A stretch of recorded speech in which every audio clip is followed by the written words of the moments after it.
যে কোনো ধরনের সবজি আমাদের শরীরের জন্য কতটা হেলদি সেটা আসলে আমরা সবাই খুব ভালোভাবেই জানি, তাই নতুন করে সবজি নিয়ে বলার আর তেমন কিছুই নেই।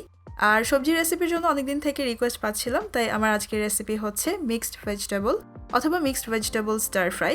সুপার ইজি এবং সুপার কুইক একটা রেসিপি। তাহলে চলুন রান্নাটা শুরু করি।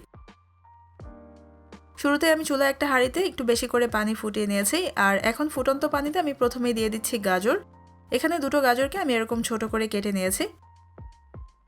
শুধু গাজরটাকে আমি প্রথমে এখন 2 মিনিট ফুটিয়ে নিব, আর এরপর এর মধ্যে আমি দিয়ে দিব ফুলকপি এবং ব্রকলি।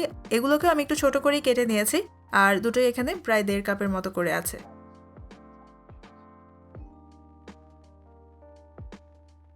ফুলকপি আর ব্রকলিটাকে এখন আমি 2 মিনিটের জন্য ফুটিয়ে নিব, আর এরপর সবশেষে আমি এখানে দিয়ে দিব বাঁধাকপি এবং ক্যাপসিকাম। বাঁধাকপি এখানে 1 কাপের মতো আছে, আর লাল সবুজ দুটো মিলিয়ে ক্যাপসিকামও এখানে প্রায় 1 কাপের মতো আছে। এই দুটো সবজিকে আমরা খুব বেশি সময়ের জন্য পানিতে রাখবো না, এগুলোকে পানিতে দেওয়ার 30 সেকেন্ডের মধ্যে আমরা এখন সবগুলো সবজিকেই পানি ঝরিয়ে এখান থেকে তুলে নিচ্ছি। আরেকটা বিষয় এখানে বলে দিচ্ছি, সেটা হচ্ছে স্টার ফ্রাইয়ের জন্য সবজিগুলোকে এরকমভাবে ফুটিয়ে না নিলেও চলবে, যদি আপনারা সবজিটা একটু ক্রাঞ্চি খেতে পছন্দ করেন। এবারে আমি স্টার ফ্রাইয়ের সসটা তৈরি করব, আর এজন্য একটা বাটিতে আমি 1 টেবিল চামচ নিয়ে নিলাম সয়া সস। এখানে আমি ডার্ক সয়া সসটা নিয়েছি, তবে আপনাদের কাছে যেটা আছে সেটা ইউজ করা যাবে। এরপর 1 টেবিল চামচ নিয়ে নিলাম ওয়েস্টার সস, 1 চা চামচ নিয়ে নিচ্ছি চিলি ফ্লেক্স, 1/4 চা চামচ নিয়ে নিয়েছি লবণ। লবণটা আমি এখানে একটু কম করে নিয়েছি, কারণ যে সসগুলো আমি এখানে নিয়েছি সেগুলোতেও কিন্তু যথেষ্ট লবণ আছে। এরপর 1/2 চা চামচ নিয়ে নিলাম চিনি, আর 1 চা চামচ আমি নিয়ে নিলাম কর্নস্টার্চ। এটা এখানে চাইলে বাদ দিয়েও করা যাবে। এগুলোকে একটু মিশিয়ে নিচ্ছি, আর সবশেষে আমি এখানে 2 টেবিল চামচের মতো পানি অ্যাড করে সবকিছুকে আরেকবার একসাথে একটু মিশিয়ে নিচ্ছি। এবার তৈরি হয়ে গেছে আমার সস।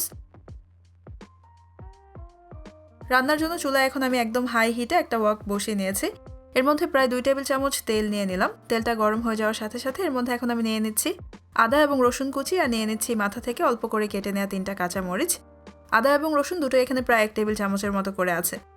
এবার এগুলোকে হালকা ব্রাউন হয়ে যাওয়া পর্যন্ত আমি একটু ভেজে নিব, তারপর আমি এখানে সবজিগুলো অ্যাড করে দিব।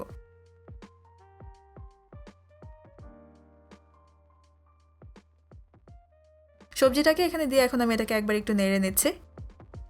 আর সবজিটা এখানে দিয়ে দেওয়ার পর সবজিটাকে শুধু 2 মিনিটের জন্যই কিন্তু আমরা রান্না করব। যেহেতু সবজি আমরা আগেই ফুটিয়ে নিয়েছি, তাই এখানে খুব বেশি সময়ের জন্য আর সবজিটা রান্না করতে হবে না। আর হ্যাঁ, আপনারা চাইলে কিন্তু এখানে আপনাদের পছন্দ মতো অন্য যে কোনো সবজি নিতে পারবেন, অথবা এখান থেকে কোনো সবজি বাদ দিয়েও করতে পারবেন। আমি এখানে আমার পছন্দ মতো কিছু সবজি নিয়েছি। এরপর যে সসটা আমি বানিয়ে রেখেছিলাম সেটা এখন এখানে দিয়ে দিয়েছি। দিয়ে এটাকে আরও 1 থেকে 1.5 মিনিটের জন্য এখন আমি নেড়ে নিব, তারপর আমি সবজিটা নামিয়ে নিব। ব্যাস, তৈরি হয়ে গেল খুবই সহজ কিন্তু খুব মজার একটা সবজি। এই সবজিটা আপনারা ভাত কিংবা পোলাওয়ের সাথে খেতে পারবেন, চাইলে আপনারা রুটির সাথে ওই সবজিটা খেতে পারবেন। রেসিপিটা বাসায় ট্রাই করলে আমাকে জানাবেন কেমন হলো। আর আজকের ভিডিও দেখার জন্য আপনাদের সবাইকে অনেক ধন্যবাদ। সবাই খুব ভালো থাকবেন। আল্লাহ হাফেজ।